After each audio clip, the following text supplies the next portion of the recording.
And I didn't know this at the time, but you kept that speech very secret. Yes. Because you knew that the State Department and the White House National Security Advisors did not want you to deliver that strong a message. Never before had a First Lady taken the world stage and shaken things up.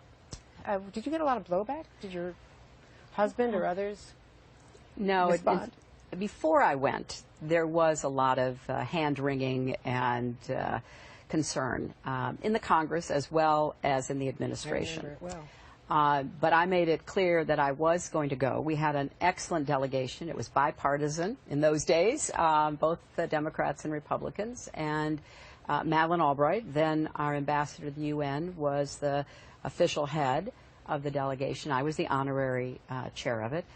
And I made it clear that this, even though it was 20 years ago, was a critical issue about America's values and our interests and our future security. So I made the case, and I went. And I was very pleased that after the speech, some of the naysayers contacted me and thanked me for doing it.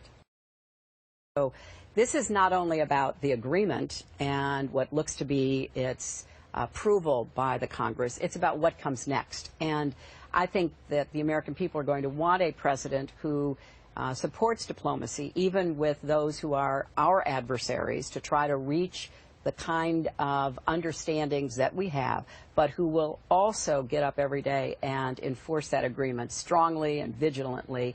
I think that's a far better approach than some of the words you will hear on the same day that I deliver my speech from those who apparently don't believe in diplomacy, don't believe in the hard work of putting together international coalitions, don't believe in trying to get the best deal you can, and then don't believe that it needs to be enforced the way that I would enforce it.